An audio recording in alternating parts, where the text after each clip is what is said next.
हर हर महादेव। ओम नमः शिवाय।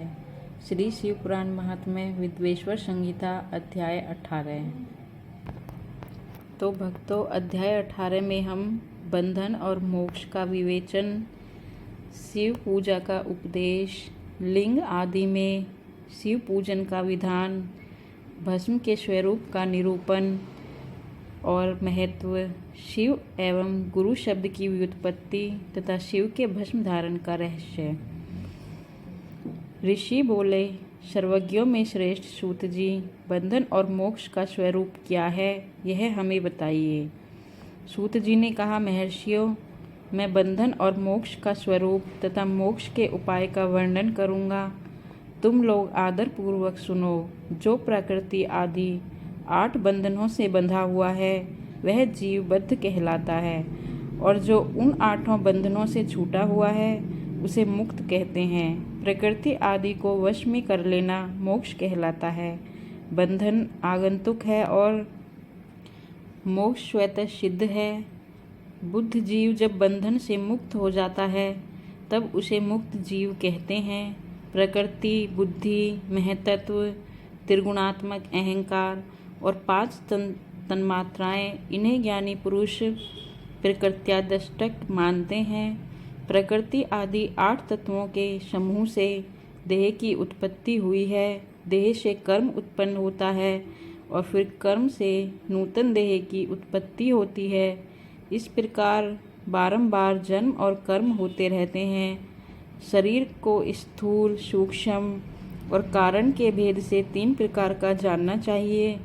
स्थूल शरीर जागृत अवस्था में व्यापार कराने वाला, सूक्ष्म शरीर जागृत एवं स्वप्न अवस्थाओं में इंद्रिय भोग प्रदान करने वाला तथा कारण शरीर सुषुप्ता अवस्था में आत्मानंद की अनुभूति कराने वाला कहा गया है।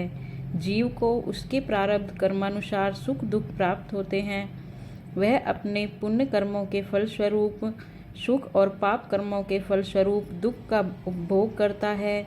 अतः कर्म पाश से बंधा हुआ जीव अपने विविध त्रिविध शरीर से होने वाले शुभाशुभ कर्मों द्वारा सदा चक्र की भांति बारंबार घुमाया जाता है। इस चक्रवत भ्रमण की निवृत्ति के लिए चक्रकर्ता का स्तवन एवं आराधना करना चाहिए। प्रकृति आदि जो 8 पाश बतलाए गए हैं उनका समुदाय ही महाचक्र है, और जो प्रकृति से परे हैं वे परमात्मा शिव हैं। भगवान महेश्वर ही प्रकृति आदि महाचक्र के कर्ता हैं, क्योंकि वे प्रकृति से परे हैं। जैसे बकायन नामक वृक्ष का थाला जल को पीता और उगलता है, उसी प्रकार शिव प्रकृति आदि को अपने वश में करके उस पर शासन करते हैं। उन्होंने सबको वश में कर लिया है, इसलिए वे शिव कहे गए हैं। शिव ही सर्वज्ञ, परिपूर्ण तथा निष्प्रह हैं। सर्वज्ञता, तृप्ति, अनादिबोध, स्वतंत्रता, नित्य अलुप्त शांति से संयुक्त होना और अपने भीतर अनंत शक्तियों को धारण करना, महेश्वर के इन 6 प्रकार के मानसिक ऐश्वर्यों को केवल वेद जानता है। अतः भगवान शिव के अनुग्रह से ही प्रकृति आदि 8 तत्व वश में होते हैं। भगवान शिव का कृपा प्रसाद प्राप्त करने के लिए उन्हीं का पूजन करना चाहिए। यदि कहें शिव तो परिपूर्ण है, निष्प्रह है, उनकी पूजा कैसे हो सकती है, तो इसका उत्तर यह है कि भगवान शिव के उद्देश्य से उनकी प्रसन्नता के लिए किया हुआ सत्कर्म उनके कृपा प्रसाद को प्राप्त कराने वाला होता है। शिवलिंग में, शिव की प्रतिमा में तथा शिव भक्तजनों में शिव की भावना करके उनकी प्रसन्नता के लिए पूजा करनी चाहिए। वह पूजन शरीर से, मन से, वाणी से और धन से भी किया जा सकता है। उस पूजा से महेश्वर शिव, जो प्रकृति से परे हैं, पूजक पर विशेष कृपा करते हैं और उनका वह कृपा प्रसाद सत्य होता है। शिव की कृपा से कर्म आदि सभी बंधन अपने वश में हो जाते हैं। कर्म से लेकर प्रकृति पर्यंत सब कुछ जब वश में हो जाता है तब वह जीव मुक्त कहलाता है और आत्माराम रूप से विराजमान होता है। परमेश्वर शिव की कृपा से जब कर्म जनित शरीर अपने वश में हो जाता है, तब भगवान शिव के लोक में निवास का सौभाग्य प्राप्त होता है। इसी को शालोक्य मुक्ति कहते हैं। जब तन्मात्राएं वश में हो जाती हैं, तब जीव जगदम्बा सहित शिव का सामीप्य प्राप्त कर लेता है। यह सामीप्य मुक्ति है। उसके आयुध आदि और क्रिया आदि सब कुछ भगवान शिव के समान हो जाते हैं। भगवान शिव महाप्रसाद प्राप्त होने पर बुद्धि भी वश में हो जाती है।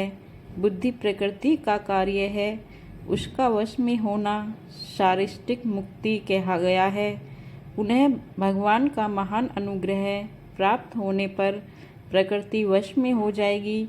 उस समय भगवान शिव का मानसिक ऐश्वर्य बिना यत्न के ही प्राप्त हो जाएगा। सर्वज्ञता और तृप्ति आदि जो शिव के ऐश्वर्य हैं, उन्हें पाकर मुक्त पुरुष अपने आत्मा में ही विराजमान होता है। वेद और शास्त्रों में विश्वास रखने वाले विद्वान पुरुष इसी को सायुज्य मुक्ति कहते हैं। इस प्रकार लिंग आदि में शिव की पूजा करने से क्रमशः मुक्ति स्वतः प्राप्त हो जाती है। इसलिए शिव का कृपा प्रसाद प्राप्त करने के लिए तत्संबंधी क्रिया आदि के द्वारा उन्हीं का पूजन करना चाहिए। शिव क्रिया, शिव तप, शिव मंत्र जप, शिव ज्ञान और शिव ध्यान के लिए सदा उत्तरोत्तर अभ्यास बढ़ाना चाहिए। प्रतिदिन प्रातःकाल से रात को सोते समय तक और जन्म काल से लेकर मृत्यु पर्यंत सारा समय भगवान शिव के चिंतन में ही बिताना चाहिए। सद्योजातादि मंत्रों से तथा नाना प्रकार के पुष्पों से जो शिव की पूजा करता है, वह शिव को ही प्राप्त होगा। ऋषि बोले, उत्तम व्रत का पालन करने वाले सूत जी, लिंग आदि में शिव जी की पूजा का क्या विधान है, यह हमें बतलाइए। सूत जी ने कहा, द्विजो, मैं लिंगों के क्रम का यथावत वर्णन कर रहा हूँ, तुम सब लोग सुनो। वह प्रणव ही समस्त अभीष्ट वस्तुओं को देने वाला प्रथम लिंग है। उसे सूक्ष्म प्रणव रूप समझो। सूक्ष्म लिंग निष्कल होता है और स्थूल लिंग शकल। पंचाक्षर मंत्र को ही स्थूल लिंग कहते हैं। उन दोनों प्रकार के लिंगों का पूजन तब कहलाता है। वे दोनों ही लिंग साक्षात मोक्ष देने वाले हैं। पौरुष लिंग और प्रकृति लिंग के रूप में बहुत से लिंग हैं। उन्हें भगवान शिव ही विस्तार पूर्वक बता सकते हैं, दूसरा कोई नहीं जानता। पृथ्वी के विकारभूत जो लिंग ज्ञात हैं, उनको मैं तुम्हें बता रहा हूँ। उनमें स्वयंभू लिंग प्रथम है, दूसरा बिंदु लिंग, तीसरा प्रतिष्ठित लिंग, चौथा चरलिंग और पांचवा गुरुलिंग।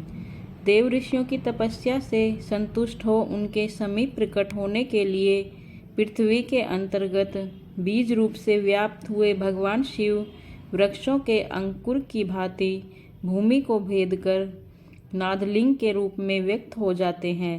वे स्वतः व्यक्त हुए शिव ही स्वयं प्रकट होने के कारण स्वयंभू नाम धारण करते हैं। ज्ञानी जन उन्हें स्वयंभू लिंग के रूप में जानते हैं। उस स्वयंभू लिंग की पूजा से उपासक का ज्ञान स्वयं ही बढ़ने लगता है।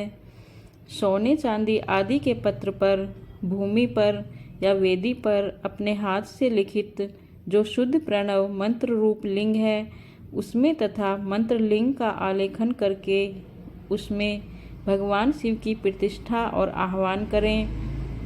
ऐसा बिंदुनाद में लिंग स्थावर और जंगम दोनों ही प्रकार का होता है। इसमें शिव का दर्शन भावना में ही है, ऐसा निसंदेह कहा जा सकता है। जिसको जहाँ भगवान शंकर के प्रकट होने का विश्वास हो, उसके लिए वहीं प्रकट होकर वे अभीष्ट फल प्रदान करते हैं। अपने हाथ से लिखे हुए यंत्र में या अकृत्रिम स्थावर आदि में भगवान शिव का आवाहन करके 16 उपचारों से उनकी पूजा करें। ऐसा करने से साधक स्वयं ही ऐश्वर्य को प्राप्त कर लेता है और इस साधन के अभ्यास से उसको ज्ञान भी होता है।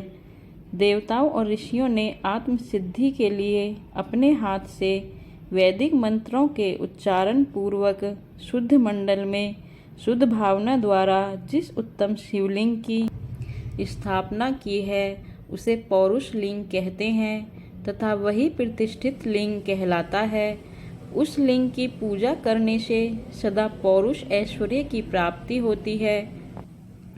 महान ब्राह्मण और महाधनी राजा किसी कारीगर से शिवलिंग का निर्माण कराकर जो मंत्र पूर्वक उसकी स्थापना करते हैं उनके द्वारा स्थापित हुआ वह लिंग भी प्रतिष्ठित लिंग कहलाता है, किंतु वह प्राकृत लिंग है, इसलिए प्राकृत ऐश्वर्य भोग को ही देने वाला होता है। जो शक्तिशाली और नित्य होता है उसे पौरुष कहते हैं तथा जो दुर्बल और अनित्य होता है वह प्राकृत कहलाता है। श्री शिवपुराण महात्म्य विद्वेश्वर संहिता अध्याय 18 भाग 1 समाप्त।